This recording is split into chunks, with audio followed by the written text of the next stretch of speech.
ఓం నమో వెంకటేశాయ. వేద పరిచయం కార్యక్రమానికి స్వాగతం. వేదం సమస్త ధర్మానికి మూలం. వాస్తవమైనటువంటి జ్ఞానానికి మూలాలు వేదాలు. ఈ వేదాలు ప్రకృతి ధర్మాలను, మానవ ధర్మాలను తెలియపరుస్తూ సనాతన హిందూ ధర్మానికి మూలాలు అయ్యాయి. వేదం జ్ఞానానికి సాధనం.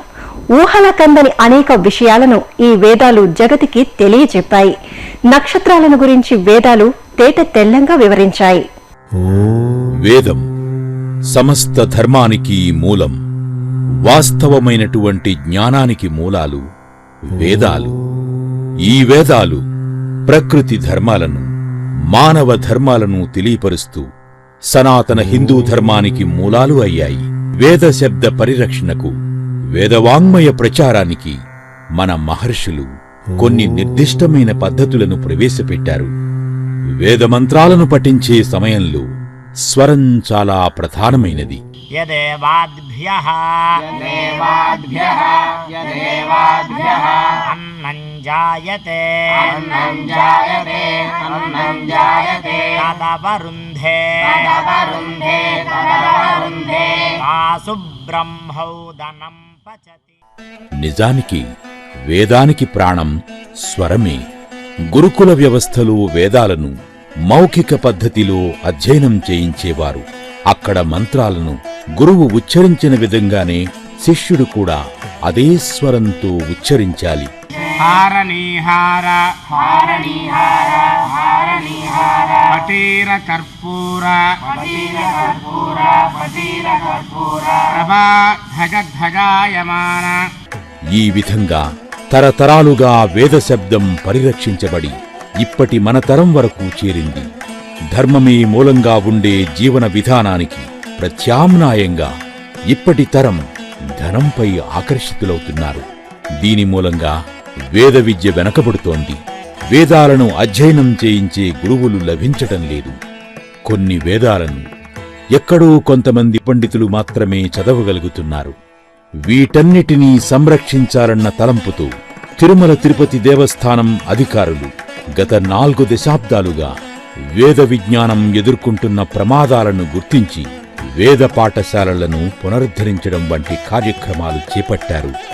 ఎంతో గొప్ప వేద విద్యను అందరికీ చేరువ చేసి భావితరాలకు అందించాలన్న సంకల్పంతో ప్రపంచంలోనే అత్యంత ఆధ్యాత్మిక వనరులతో వెలుగొందుతున్న తిరుపతి పట్టణంలో శేషాచల శ్రీనివాసుని పాదాల చెంత వేద పరిరక్షణే ధ్యేయంగా 2006వ సంవత్సరం శ్రీ వెంకటేశ్వర వేద విశ్వవిద్యాలయాన్ని స్థాపించడం జరిగింది.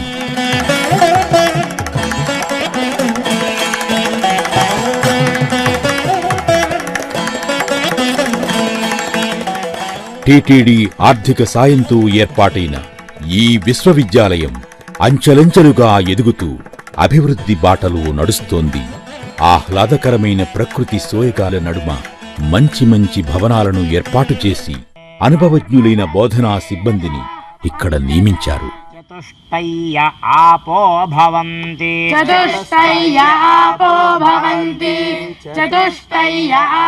భవంతి.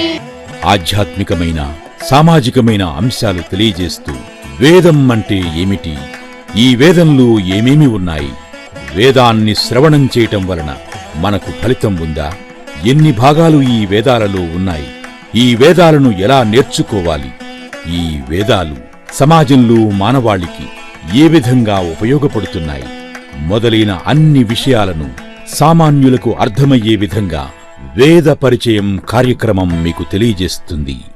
ఎన్నో వందల సంవత్సరాల క్రితం మన మహర్షులు అధ్యయనం చేసిన విషయాలను సామాన్యులకు తెలియచెప్పడం కోసం మన స్టూడియోకు విచ్చేశారు బ్రహ్మశ్రీ చిర్రావూరి శ్రీరామ శర్మ గారు. వేదాధ్యయనంపై విశేష ప్రతిభ ఉన్న వీరి ద్వారా వేద విషయాలను గురించి ఇప్పుడు తెలుసుకుందాం. శ్రీరామ శర్మ గారు నమస్కారం అండి. మహామహోపాధ్యాయ, వేద భాష్య విభూషణ, సాంగ వేద భాష్య విశారద ఇత్యాది బిరుదులతో సత్కరించబడినటువంటి మహనీయులు. అనేక మంది విద్యార్థులను వేదభాష్యంలో తీర్చిదిద్ది ఈ లోకానికి అందిస్తున్నటువంటి మహనీయులు. వీరి ద్వారా మనం వేదము యొక్క పరిచయాన్ని, వేదము యొక్క ప్రయోజనాన్ని ఇప్పుడు తెలుసుకుందాం. మొట్టమొదటగా ఈ వేదము అంటే ఏమిటి, ఈ వేద శబ్దానికి ఉండేటువంటి అర్థాలు ఏమిటి, ఈ వేదాన్ని లోకంలో అనేక రకాలుగా ఉపయోగిస్తూ ఉంటారు. వేదము అంటే ఏదైనా ఒక శాసనం లాంటిదా, లేకపోతే మరి ఏదైనా అర్థాలు ఉన్నాయా, ఈ వేదము వెనక దాగి ఉన్నటువంటి విశేషం ఏమిటి అనే విషయాలను మా ప్రేక్షకులకి తెలియజేయండి. గురుభ్యో నమః. ఇష్టప్రాప్తి అనిష్టపరిహార ఉపాయ అలౌకిక ఉపాయ గ్రంథరాశి వేద అని. మనకు లోకంలో ప్రతివాడు ఇష్టం నాకు కావాలి, అనిష్టము వద్దు అని కోరుతూ ఉంటాడు. ఇష్టం మే భూయాత్ అనిష్టం మే మాభూత్ ఇది సర్వప్రాణి సాధారణోయం కామః అని. లౌకికములైన ఉపాయములను విడిచిపెట్టి అలౌకికమైనటువంటి రీతిలో ఉపాయాలని చెప్పేటటువంటి శబ్దరాశి ఏదైతే ఉన్నదో గ్రంథరాశి, దానికి వేదము అని పేరండి అని భాష్యకారులు వ్యాఖ్యానం చేశారు. ప్రత్యక్షేణ అనుమిత్యావా యస్తూపాయో న బుధ్యతే ఏనం విదంతి వేదేన తస్మాత్ వేదస్య వేదత అని. అంటే లోకంలో ఈ పదార్థం ఈ శాలువ ఎర్రగా ఉన్నది అని చెప్పడానికి మన చక్షురింద్రియం ఉపయోగిస్తుంది. ఎవరైనా సంగీతం పాడుతుంటే చాలా శ్రావ్యంగా ఉందండి అనడానికి శ్రోత్రేంద్రియం ఉపయోగిస్తుంది. ఇట్లా ఓ వాసన, రుచి, వేడి, చల్లన అనేటువంటివన్నీ జ్ఞానేంద్రియముల పంచతోటి కూడా గ్రహిస్తాం. ఇదంతా ప్రత్యక్షం. ఈ ప్రత్యక్షంగా తెలియని ఉపాయాన్ని చెప్పాలి. ఒక కొత్త ఉపాయాన్ని మన ఇష్టమును సాధించుకుందు కోసమును అనిష్టమును వారించడం కోసమును ఏ గ్రంథములు ఏ శబ్దములు చెప్పాయో వాటిని వేదము అని పిలిచారు. అంటే విదు జ్ఞానే అని ఒక ధాతు ఉన్నది, విధులు లాభే అని ఒక ధాతు ఉన్నది. ఇట్లా సంస్కృతంలో ధాతువులు చాలా ఉన్నాయి.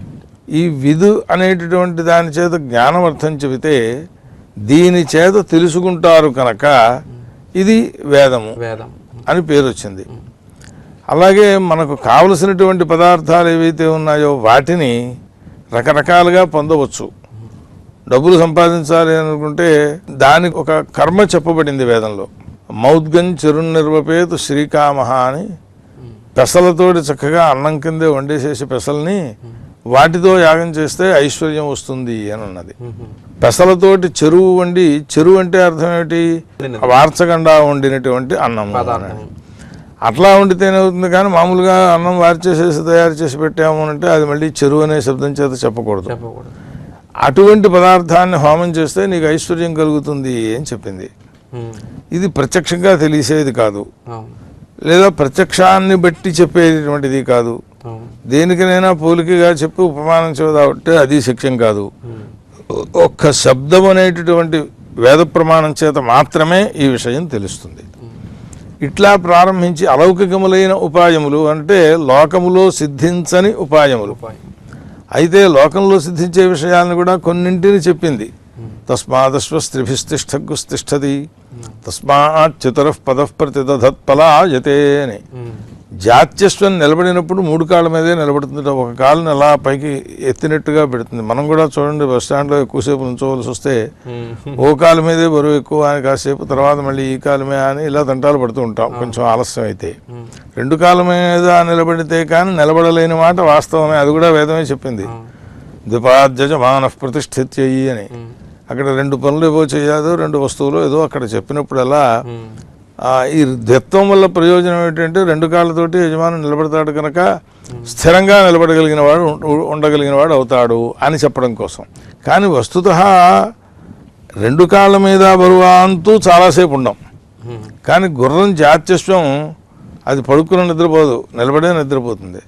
ఆ నిలబడడంలో కూడా 3 కాళ్ళు నేల మీద మామూలుగా అంతా స్థిరంగా, ఓ కాళ్ళు ఇలా పైకి కొంచెం కుంటికాలు ఉంచినట్టుగా ఉంచెట్టే పెడుతుంది. పరిగెట్టేటప్పుడు మాత్రం 4 కాళ్ళతోటి పరిగెడుతుంది. ఈ విషయం లోకం చూస్తే తెలుస్తోంది ప్రత్యక్షంగా. ఇది ఎందుకు చెప్పడం అని అంటే అక్కడ చెప్పిన కారణం ఏంటి అని అంటే వేదంలో ఒక ప్రక్రియ ఉన్నది. ఆ ప్రక్రియను అనుసరించి అశ్వ సృష్టి ఇట్లా చేశాడు బ్రహ్మదేవుడు అని చెప్పారు. మనకు తెలియని అంశములను తెలుపుడు చేసేది కనుక వేదయతి దేన్ని తెలుపుడు చేస్తుంది అని ప్రశ్న. చెప్పేటప్పుడు వారు చెబుతారు భూతం భవ్యం భవిష్యచ్చ సర్వం వేదాత్ ప్రసిద్ధ్యతి అని. భూతంలో జరిగిపోయినటువంటిది కానీ, వర్తమానంలో జరుగుతున్నది కానీ, భవిష్యత్తులో జరగబోయేది కానీ, దీన్నంతనీ కూడా వేదము ద్వారా మనం తెలుసుకోవచ్చును అని ఒక మాట ఒకటి ఉన్నది. ఎప్పుడెప్పుడు ఏ కర్మ చేస్తే ఏ ఫలితం వస్తుందో ఇవన్నీ కూడా వేదాల్లో చెప్పబడిన మాట వాస్తవం. ఆ ఉపాయాలను తెలిపేటువంటి శబ్దరాశికి వేదము అని ఒక పేరు పెట్టారు. రెండోది, విదుధాతువులోనే ఆత్మనేపదము పరస్మైపదము అని 2 భేదాలు ఉన్నాయి. ఆత్మనేపదం అయితే వెందతే అనే రూపం ఉంటుంది, పరస్మైపదం అయితే వెందతి అనే రూపం ఉంటుంది. ఒక చోట్లో వేదంలో 2 ప్రయోగములు చెప్పారు. నాకు బంగారం కావాలి అని కోరుకున్నట్టు ఒకడు, వాడు ఏదో యాగం చేస్తే వాడికి బంగారం వస్తుంది అని చెప్పినప్పుడు వెందతే అని ప్రయోగిస్తారు. నా దగ్గర ఉన్న డబ్బు ఏమైపోయిందో తెలియలేదు అంటే పోయింది. ఆ పోయినటువంటి వస్తువును మళ్ళీ నేను పొందడానికి ఒక యాగం చెప్పారు. ఈ యాగం చేస్తే వెందతి అని ఊరుకుంటారు. ఈ 2 ఉదాహరణలు ఎందుకు చెప్పేస్తాను అంటే, వెందతే అనే శబ్దం దగ్గర మనకు దగ్గర లేని వస్తువును సంపాదించడం కోసం చెప్పినది, దాన్ని లాభము అని పిలుస్తారు, అంటే యోగము. వెందతి అని చెప్పింది మన వస్తువే, అది ఎవడో పట్టుకుపోయాడో పొరపాటును పట్టుకెళ్ళాడో, వాడు దొంగతనం కాకపోయినా ఇక్కడ ఉన్న వస్తువును సంచిలో వేసి వెళ్ళిపోయే వాళ్ళు ఉంటుంటారు కొంతమంది. మన వస్తువు ఉన్నదానిని పరిరక్షించుకోవడం జరిగింది ఈ యాగం చేసినందువల్ల, అంటే దాన్ని క్షేమము అని పిలుస్తారు. యోగక్షేమం వహామ్యహం అని చెప్పి కృష్ణ పరమాత్మ చెప్పాడంటారు చూసారా. మనకు కావలసిన దాన్ని పొందడం, ఉన్నదాన్ని పరిరక్షించుకోవటం, ఈ 2 పనులు కూడా వేదము వల్ల అవుతాయి. కాబట్టి వేదము అని పేరు పెట్టారు. ఈ విధులు లాభే అనేటటువంటి ధాతువు మీద స్వీకరిస్తే, విధు జ్ఞానే అని చెప్పి దాని చేత తీసుకొస్తే తెలియని అన్ని విషయములను తెలుపుడు చేస్తుంది. ఎన్ని విషయాలను తెలుపుడు చేస్తుంది అని అంటే, గర్భంలో ప్రవేశించినటువంటి శిశువు ఏ క్షణం ఎంత పెరుగుతాడు, ఎన్ని రోజులకి పొడగవుతాడు, ఎన్ని రోజులకి పిండంలా తయారవుతాడు, 8 మాసాలు వచ్చేటప్పటికి కాళ్ళు చేతులు మొదలైన అవయవాలన్నీ ఏర్పడతాయి. మీకు అబ్బాయి అవ్వాలా, కుర్రవాడు లేదా అమ్మాయి అవ్వాలా, ఆ లోపల ఉన్నటువంటి గర్భం, వీటికి అన్నింటి ప్రయోగములకు కూడా కావలసిన విషయాలు అందులో చెప్పుకొచ్చారు. యోగ క్షేమ విజ్ఞానములు 3 కూడా ఉన్నాయి అందులో. ఇట్లా ఆ విదుధాతువుకు ఉండే అన్ని అర్థముల ద్వారా వేదం యొక్క నిర్వచనాన్ని చేశారు. అయితే వాటిని అన్నింటినీ తెలుపుడు చేయడం ద్వారా మాత్రమే వేదం పని, దాన్ని అనుష్ఠానం చేయడం మన పని. మన తిరుమల తిరుపతి దేవస్థానంలో కూడా సుమారు 10 ఏళ్ళు అవుతోంది. పైన నీటి చుక్కలు లేవు, కింద తిరుపతి నుంచి తిరుమలకు ఎక్స్పోర్ట్ చేసుకుంటున్నారన్న రోజుల్లో వారికి ఆ విశ్వాసం అప్పుడు కలిగి ఆ యాగాన్ని చేయిస్తే, 2వ రోజు యాగంలోనే మధ్యాహ్నం 2 అయ్యేటప్పటికి 1 గంట అయ్యేప్పటికో ప్రారంభించి సాయంకాలం 5 వరకు సుమారు 10-15 దిక్కుల వర్షం పడిపోయింది. కనుక ఈ వేదరాశి అనేటటువంటి దానిని మన ప్రాచీనులందరూ ఎందుకు గౌరవించారు, ఎందుకు పూజించారు, ఆఖరికి శాస్త్రాలను చెబుతుంటాం, వ్యాకరణం, మీమాంస, వేదాంతం, తర్కం, ఇట్లా శాస్త్రాలను, ఇవి కూడా వేదములలో నుండే వచ్చాయి.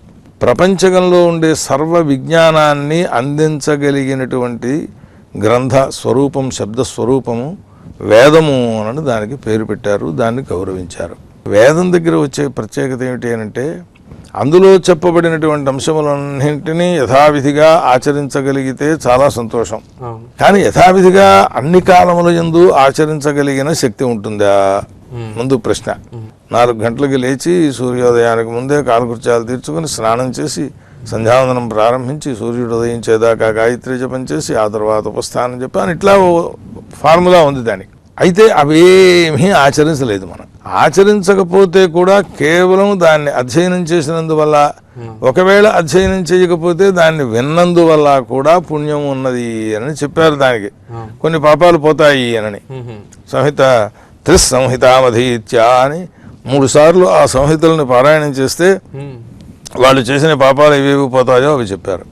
ఇప్పుడు కూడా తమిళనాడు క్షేత్రంలోనూ అక్కడ కూడా అటువంటి దోషములు ఏవైనా కలిగినప్పుడు ఆ పాపాలు పోవాలి అని అంటే వాళ్ళు వేదం చదువుకోకపోయినా 3 కూర్చోబెట్టి లేదా ఒకడినే 3 సార్లు చేయమని ఆ పారాయణలు చేయించుకుని ఆ ఫలితం వల్ల ఆ పాపం పోయింది అని విశ్వసిస్తూ ఆచరిస్తున్నారు. అంటే దీని ఉద్దేశం ఏమిటి, కేవలం ఆ గ్రంథమును అధ్యయనం చేసినా, కేవలము ఆ గ్రంథమును విన్నా ఆ పాపాలు పోతాయి, అంటే దానివల్ల ఫలితం ఉంది అని చెప్పడం కోసం. ఇది ఇతరములైనటువంటి గ్రంథాల దగ్గర లేదు. ఇటువంటి ప్రయోజనాలను లోకానికి అందిస్తోంది కనుక సృష్ట్యాది నుండి ఇవాల్టి వరకు అవును. ఆ వేదాల్ని ఏదో పరమేశ్వర అనుగ్రహం వల్ల సంరక్షణ చేస్తూ వస్తున్నారు. నియమ పురస్సరమైన ఆదాయమును అపేక్షించి వేదం చదవకూడదు. అది కూడా వేదంలోనే చెప్పారు. నిష్కారణేన బ్రాహ్మణేన షడంగో వేదో అధ్యేతవ్యో జ్ఞేయశ్చ అని మా పతంజలి మహర్షి ఉదహరించారు ఈ శృతి వచనాన్ని. కారణం అడగకుండగా ఆ వేదాన్ని అధ్యయనం చెయ్యి అని. కనుక అటువంటి పవిత్రమైన స్వరూపం ఆ శబ్దరాశి సాక్షాత్ బ్రహ్మముఖంలోంచి బయటకు వస్తే ఋషీశ్వరులు గ్రహించారు అని ప్రాచీనులు చెబుతున్నారు, మనకి స్మృతులు చెబుతున్నాయి. అటువంటి వేదరాశిని పరిరక్షణ చేయటం అనేటువంటిది దేశానికి, లోకానికి, సర్వజనులకు కూడా. వేదం అధ్యయనం చేసినా చేయకపోయినా ఇలాంటి వాళ్ళు లోకంలో ఉన్నా, ఒక్కడు ఆ వేదాధ్యయనాన్ని చేసేవాడు ఉన్నా ఆ గ్రామం అంతా పరిరక్షింపబడుతుంది. ఆ గ్రామం అంతా అనే దానికి అర్థం ఏమిటి అంటే పశువులు, పక్షులు, చెట్లు, చామలు, లతలు, గడ్డి, ఈ మొదలైన సర్వజీవులు అక్కడ పరిరక్షింపబడుతూ ఉంటాయి అని వేదములలోనే చెప్పారు. అందరూ సుఖంగా ఉండాలని కోరేటటువంటిదే ఈ భారతీయ సంస్కృతి వేదము ద్వారా మనకి సంక్రమించింది కనుక దానిని ఫలమును ఇచ్చేటటువంటిది అని వేదానికి అటువంటి గౌరవాన్ని ఇచ్చారు పెద్దలందరూ కూడా. ఇప్పుడు తెలిసిందా వేదం అంటే ఏమిటో? చాలా చక్కగా చెప్పారు. సంతోషం. అయితే వేదం అంటే ఏమిటి అని అన్నప్పుడు వేదాల యొక్క సంఖ్య ఏమిటి, అసలు 1, 3, 4 అనేటువంటి విషయాన్ని కొంచెం వివరించగలరు? అంతవరకే అడిగారు. పతంజలి మహర్షి వేద శాఖలు అని చెప్పి సుమారుగా 1131 శాఖను లెక్కపెట్టారు. అన్నీ వేదాలే. సంఖ్యాపరంగా మనం ఈ వ్యవహారం వచ్చేటప్పటికీ వేదములు అనేటువంటివి 4 అని లోకంలో ప్రసిద్ధి. 4 ఎప్పటి నుంచిగా ఉన్నాయి అంటే వ్యాస భగవానుడు విభాగం చేసిన తర్వాత 4 అయ్యాయి అని ఒక మాట ఒకటి ఉన్నది. వ్యాస భగవానుడు విభాగం చేసిన విధానం వేరు, వేదముల యొక్క విభాగం వేరు. సామాన యజోగుంషి అని ఉన్నది. ఋక్కులు, సాములు, యజస్సులు వేదంలో ఉన్న మాట ఇది. నేను చెబుతున్నది కాదు, పురాణాల్లోవి కాదు. ఈ 3 పదాలు మంత్రముల యొక్క విభాగమును చెప్పినటువంటివి. ఇదే జైమిని మహర్షి కూడా సూత్రాలుగా రాస్తూ ఋక్కు యొక్క లక్షణం ఏమిటి, యజస్సు యొక్క లక్షణం ఏమిటి, సామ యొక్క లక్షణం ఏమిటి అని చెబుతూ ఈ 3టినే చెప్పు ఊరుకున్నాడు ఆయన. స్పృశించలేదు అని అనేకంటప్పుడే అందులో పూర్తి తత్వం తెలిస్తే అన్నింటినీ స్పృశించారు. కానీ ఈ 3గా చెప్పారు అక్కడ. ఇక్కడ ఉద్దేశం ఏమిటి అని అంటే పూర్వం యజుర్వేదము అనే పేరుతో ఒకటే వేదముగా ఉండేది. ఈ కలియుగానికి పూర్వభాగం, ద్వాపర యుగాంతమునకు పూర్వభాగంలో వేదం ఒకటే. వాళ్ళకి ఎంత కావాలో అంత అధ్యయనం చేసుకుని వాళ్ళ కర్మలు వాళ్ళు చేసుకుంటూ ఉండేవారు. తరువాత కాలంలోకి వచ్చేటప్పటికీ అంత వేదాన్ని అధ్యయనం చేస్తే శక్యమయ్యే పరిస్థితి కాదు. దానికి ఒక చిన్న ఉదాహరణ చెప్తాను, కాలహరణం అవుతోంది అనుకోకండి. ఈ కలియుగంలో ఇప్పుడు 60 ఏళ్ళ ఆయుర్దాయం, ఈ మధ్యన ఏవో వైద్యాలు ఇవన్నీ బాగా పొందాయి కనుక సగటు ఆయుర్దాయం 65 వచ్చింది అంటూ ఇట్లా ఏదో చెప్పుకొస్తూ ఉండడం ఉన్నది. ఈ కలియుగమునకు పూర్వావస్థలో మహాభారత యుద్ధం ద్వాపర యుగాంతంలో జరిగింది. ఎందుకోసం అంటే మహాభారత యుద్ధం జరిగిన తరువాత 36 సంవత్సరములు యుధిష్ఠిరుడు రాజ్యాన్ని పరిపాలించాడు. ఆ తర్వాత వెంటనే కలియుగ పురుష ప్రవేశం జరిగి కృష్ణ పరమాత్మ వైకుంఠలోకంలోకి వెళ్ళడం, కలిపురుష ప్రవేశం జరగడం జరిగింది అనేది లోకంలో బాగా ప్రతీతమైనటువంటి విషయమే. 36 సంవత్సరములు అనే విషయం ఒకవేళ తెలియకపోతే తెలియకపోవచ్చు, కానీ ద్వాపర యుగాంతము అని తెలుసు. ఈ ద్వాపర యుగాంతంలో భీష్మాచార్యుడు, ద్రోణాచార్యుడు ఈ మొదలైన వారందరూ యుద్ధాలు చేశారు. ఒక్క భీష్ముడిని తీసుకుంటే ఎన్ని తరముల వారు ఆ యుద్ధంలో పాల్గొన్నారో తెలిసిపోతుంది. భీష్మాచార్యుడు ఆయన పినతండ్రి బాహ్లీకుడు. బాహ్లీకుడు కూడా భగవద్గీత బాహ్లీకో దేవదత్తశ్చ అంటూ యుద్ధంలో పాల్గొన్నటువంటి వాళ్ళను పేర్లు చెబుతూ అతని పేరు కూడా ఉన్నది. అంటే భీష్మాచార్యుడు పెనతండ్రి ప్రారంభం. సరే, ఆయన భీష్ముడు తర్వాత వాడు. ఇక్కడ ఓ చిన్న రహస్యం, భీష్మాచార్యుడు పెళ్లి చేసుకోవడానికి వీలైన వయస్సులో ఉన్న సత్యవతి అనే అమ్మాయిని శంతనుడు స్వీకరించాడు కదా. అంటే అక్కడ కూడా వాళ్ళకి తర్వాత పుట్టిన పిల్లల కంటే ముందు ఇక్కడ ఓ తరం గ్యాప్ ఇవ్వాలా, ఆ తరం గ్యాప్ ఇవ్వండి. తర్వాత పుట్టినటువంటి వాళ్ళు ఎవరు? శంతన మహారాజు గారి యొక్క పుత్రులుగా పుట్టినవాడు విచిత్ర వీర్యుడు, చిత్రాంగదుడు. వాళ్ళు అందులో చిత్రాంగదుడు అనేవాడు గంధర్వుడి చేతిలో చచ్చిపోయినాడు. విచిత్ర వీర్యుడు అనేవాడు అతి స్త్రీ సంభోగమును చేసిన కారణం చేత రోగం వచ్చి చచ్చిపోయినాడు. అక్కడ కూడా ఓ తరం గ్యాప్. అతడి భార్య యందు వెంటనే ఈ కార్యక్రమాలను చెయ్యరు కదా. వ్యాసుల వారు కన్నటువంటి ధృతరాష్ట్రుడు, పాండు మహారాజు వీళ్ళదో తరం. బాహ్లీకుడు, భీష్మాచార్యుడు, ఈ మధ్యలో ఒక తరం గ్యాప్ ఇచ్చి విచిత్ర వీరుడు, చిత్రాంగదుడు, అది విచిత్రాంగదుడికి 4 అయ్యాయి, అక్కడికి అయ్యాయి. ఆ తర్వాత కూడా ఒక తరం గ్యాప్ ఇస్తే కానీ ధృతరాష్ట్రుడు, పాండురాజు పుట్టేటువంటి అవకాశానికి తక్కువ. అంటే 6వ తరం అయింది వీళ్ళది లెక్క వేస్తే. ఆ 6వ తరం అయిన తర్వాత ధృతరాష్ట్రుడు, పాండురాజుల యొక్క పుత్రులు ఇద్దరు పాండవులు, కౌరవులు వీళ్ళు పాల్గొన్నారు. వాళ్ళ పుత్రులు ఉప పాండవులు, అభిమన్యుడు మొదలైన వాళ్ళు పాల్గొన్నారు. ఎన్ని తరాలు అయ్యాయి ఇప్పటికి? అక్కడికి 6 తరాలు, 8 తరములు అయ్యాయి మధ్య గ్యాపులతో సహా. వీళ్ళు భీష్మాచార్యుడు వారు దెబ్బలు కొడుతుంటే తట్టుకోలేకపోతున్నామని చెప్పి పాండవులు కూడా భయపడ్డారు. అంటే 8వ తరం మూల పురుషుడి దగ్గర నుంచి ప్రారంభిస్తే 8వ తరం వాడి దగ్గరికి వచ్చేటప్పటికి వాళ్ళ బలం ముందు వీళ్ళు సరిపోలేకపోతున్నాము అని గోలపెట్టారు. తర్వాత యుద్ధం చేశారు, కృష్ణ పరమాత్మ పక్కన ఉన్నాడు, రక్షించాడు. ఇవన్నీ తర్వాత మాటలు. 8 తరముల వారు అక్కడ యుద్ధం చేశారు అని అంటే మిగిలిన వాళ్ళల్లో కూడా అంతంత ఆయుర్దాయాలు కలిగిన వాళ్ళు ఉంటారా, ఉండరా? మరి అంత ఆయుర్దాయములు కలిగినటువంటి వాళ్ళు కలియుగానికి పూర్వభాగంలో, ద్వాపర యుగానికి చివరి భాగంలో వచ్చారు అని అంటే ఇవాళ 65 సంవత్సరాలు సగటాయుర్దాయం పెంచామండి అని అంటే అది నవ్వుకోవాలా లేకపోతే బాధపడాలా? అంటే సుదీర్ఘమైనటువంటి ఆయుర్దాయాన్ని పరమేశ్వరుడు సంప్రాప్తింప చేస్తాడు. అందులో విశేషం ఏమిటి? జ్యోతిష్ శాస్త్ర ప్రకారం ఆయుర్దాయము అంటే పరిపూర్ణమైనది. ఒక జ్యోతిష్ చక్రం తిరగడానికి అంటే ఈ దశలు అంతర్దశలు అంటారు చూడండి. వీడు శుక్రమహాదశ మొదట్లో పుట్టాడు అని అంటే మళ్ళీ శుక్రమహాదశ దగ్గరికి వచ్చేటప్పటికి 120 సంవత్సరములు గడుస్తుంది. కనీసం ఒక చక్రమైనా తిరగద్దా? వింశోత్తరీ దశ అంటారు. అది వింశోత్తరీ దశ అని జ్యోతిష్ శాస్త్రజ్ఞులు పేరు పెట్టారు. ఆ కనీసపు ఆయుర్దాయం అది చివరికి వచ్చేటప్పటికి ఏమవుతుందంటే క్రమక్రమంగా క్షీణదశకు వస్తుంది. ఎందువల్ల వస్తుంది అని అంటే కలియుగ లక్షణాల వల్ల మనకి వస్తున్నటువంటి విధానం ఇది. వేదానికి సంబంధించినటువంటి సంశయాలు, సందేహాలు మనకు ఎన్నో ఉంటాయి. వాటిలన్నింటినీ కూడా మనం ఈ కార్యక్రమం ద్వారా తెలుసుకోగలుగుతూ ఉంటాం. అటువంటి ఈ కార్యక్రమంలో పాల్గొని మనకి ఎన్నో విషయాలను తెలియజెప్పినటువంటి శ్రీరామ శర్మ గారికి అనేక ధన్యవాదాలు. బ్రహ్మశ్రీ చిర్రావూరి శ్రీరామ శర్మ గారిచే వేద విషయాలను తెలుసుకున్నాం కదా. వచ్చే వారం వేద పరిచయం కార్యక్రమంలో మళ్ళీ కలుసుకుందాం. ఓం నమో వెంకటేశాయ.